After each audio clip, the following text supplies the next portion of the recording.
সাপ এর কোনো ক্ষমতা নেই আল্লাহ তাআলার হুকুম ছাড়া। আল্লাহ তাআলা যখন হুকুম করবে সাপে কামড়াইতে পারবে, তাই না?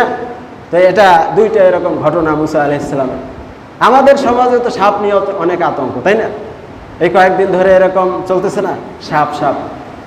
আর বাংলাদেশে তো একটার পর একটা সবসময় চলমান থাকে, ইউটিউব ফেসবুকে ভাইরাল যাকে বলে আর কি, এক একটা বিষয় থাকবেই। তো কয়েকদিন ধরে চলতেছে সাপ, রাসেলস ভাইপার। এই রাসেলস ভাইপার সাপ, আসলে রাসেলস ভাইপার এই সাপটা আমাদের আগেও ছিল, এখনও আছে, আগামীতেও থাকবে। কিন্তু হঠাৎ করে এই ভিডিওটা ভাইরাল হয়ে যাওয়ার কারণে মানুষ একটা আতঙ্কে রয়ে গেছে। রাসেলস ভাইপার কি? রাসেলস ভাইপারের মূলত নাম হলো, আপনারা চেনেন যারা মুরব্বীরা আছেন, আমি তো চিনি না, চন্দ্রবোরা উলুবোরা, এই সাপটার নাম বলে চন্দ্রবোরা উলুবোরা।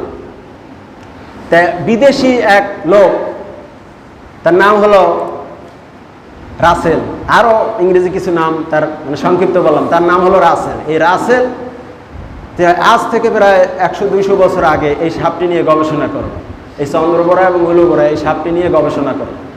আর এই গবেষণা করার কারণে তার নামের সাথে নামকরণ করা হয়ে গেছে রাসেলস ভাইপার। রাসেলস ভাইপার মানে এই সাপটা তো আগেও ছিল, নতুন করে এটা কি আতঙ্কের কোনো জিনিস হতে পারে না এটা, কারণ এটা সাধারণত কৃষিক্ষেত্রে থাকে নাকি আপনারা জানতে পারেন না, আপনারা জানেন না যে এগুলো কৃষিক্ষেত্রে থাকে, ইঁদুরকে ভালো ধরে, এই জন্য কৃষিক্ষেত্রে ইঁদুর ঢোকে, এই জন্য ওগুলো কৃষিক্ষেত্রে থাকে, বনে জঙ্গলে থাকে। রাসেল ভাইপার নিয়ে নতুন আতঙ্কের কিছু নাই, এটা একটা গুজবও বলবো না যে গুজব কি হয়তো, হ্যাঁ সাপ তো সাপ, ওই সাপ সহ আমাদের পৃথিবীতে অসংখ্য অগণিত সাপ আছে, বহুত সাপ আছে, বিষাক্ত বিষধর সাপ আছে, কোনোটা বিষধর না। আমাদের সমাজে অনেক ছোট বড় অনেক সাপ আছে, সতর্ক থাকতে হবে, সমস্ত সাপ থেকেই সতর্ক থাকতে হবে। কিন্তু যে জিনিসটা নিয়ে বেশি আলোচনা করা হয় সেই জিনিসটার মনে আতঙ্ক ধরাই যায়। আপনি দেখবেন ভূতের কোনো গল্প বা ভূতের কোনো ভিডিও সবসময় দেখতে থাকবেন, দেখতে দেখতে দেখতে দেখতে এমন একটা সময় আপনি যখন একা ঘরে বসে থাকবেন বা একা কোনো রাত্র দূরের কথা, দিনের বেলা একটু একা রাস্তা দিয়ে বা বন জঙ্গলে দিয়ে যখন যাবেন, মনের ভিতরে একটা পাতা নড়লেও মনে হবে যে এই নাকি ভূত এসে গেল। আবার সাপের কথা বর্ণনা করবেন, এই সাপ নিয়ে আমি কি বলবো, 2 দিন ধরে গবেষণা করতেছি, আমি স্বপ্নে দেখতেছি সাপ, স্বপ্নে আমি সাপ দেখতেছি। সাপ নিয়ে যে চিন্তা করছি শুক্রবারে সাপ নিয়ে কিছু কথা বলবো, তো সাপ নিয়ে গবেষণা হাদিস আর কোরআন দেখতেছি, আর এই দেখতে দেখতে আমি নিজেই সাপ দেখতেছি। একটা জিনিস নিয়ে যখন চিন্তা ভাবনা করা হয় তখন স্বপ্নে ওই জিনিসটা কি দেখা হয়, আর মনের ভিতরে হঠাৎ করে বসে থাকলে চিন্তা করে একটা পাতা নড়লেও চিন্তা সাপ এসে গেল কিনা। তা বাংলাদেশের এই পরিস্থিতি হলো এরকম যে একটা যখন ভিডিও ভাইরাল হয়ে গেছে বা এই জিনিসটা নিয়ে মিডিয়ায় এত প্রচার হয়েছে, আর প্রচার হওয়ার কারণে এখন মনে আতঙ্ক সৃষ্টি হয়ে গেছে যে এই নাকি সাপ হয়ে গেল, রাসেলস ভাইপার চলে আসলো কিনা। একটা ওই যে মাছ খায় যে সাপ পানির উপরে, ও সাপ দেখলেও মনে হয় কি রাসেলস ভাইপার আইছে কিনা, এইরকম একটা জনমত। যাই হোক, সাপ সম্পর্কে কোরআন হাদিসের যারা বৈজ্ঞানিক মেডিকেল সায়েন্সে যা আলোচনা করে সেটা তো আমরা আলোচনা করতে পারবো না, তারা ডাক্তার, তারা মেডিকেল সায়েন্স নিয়ে আলোচনা। আমরা ইসলামিক দৃষ্টিকোণ নিয়ে সাপের কোনো হুকুম হাকাম আছে কিনা এটা বলার চেষ্টা করি। আছে, সাপ সম্পর্কে আমার নবী অনেক হুকুম হাকাম দিয়ে গেছে, সে সমস্ত হুকুম হাকাম অল্প 1 মিনিটের মধ্যে আমি বলে শেষ করব। তো অনেক হাদিস আছে, বিভিন্ন হাদিসে বিভিন্ন ধরনের সাপ মারা যাবে কি যাবে না এই সম্পর্কে আমাদের অনেক হুকুম হাকাম আছে। আল্লাহ নবী সাল্লাল্লাহু আলাইহি ওয়াসাল্লাম বলেন, মা সালামনাহুন্না মুনযু হারাবনাহুন্না ওয়া মান তারাকা শাইআম মিনহুন্না খিফাতান ফালাইসা বিন্না। এক হাদিসে আল্লাহ রাসূল সাল্লাল্লাহু আলাইহি ওয়াসাল্লাম বলেন যে আমরা সন্ধি চুক্তি করি নাই যতক্ষণ পর্যন্ত সাপের সাথে আমাদের যুদ্ধ শুরু হয়েছে, ততদিন পর্যন্ত, ততদিন থেকে, যেই দিন থেকে সাপের সাথে আমাদের যুদ্ধ শুরু হয়েছে সেই দিন থেকে আজ পর্যন্ত আমরা সাপের সাথে সন্ধি চুক্তি করি নাই। এর মানে হলো আল্লাহ রাসূল সাল্লাল্লাহু আলাইহি ওয়াসাল্লাম বললেন সাপকে মেরে ফেলতে হবে। আমান তারাকা শাইআম মিনহুন্না খিফাতান ফালাইসা মিন্না, যে ব্যক্তি ভয়ের কারণে সাপ মারবে না সে আমার উম্মতভুক্ত নয়। ভয়ের কারণে যে ব্যক্তি সাপ মারবে না সে আমার উম্মতের অন্তর্ভুক্ত না। এক হাদিসে পাইলাম যে সাপ দেখলেই মারতে হবে।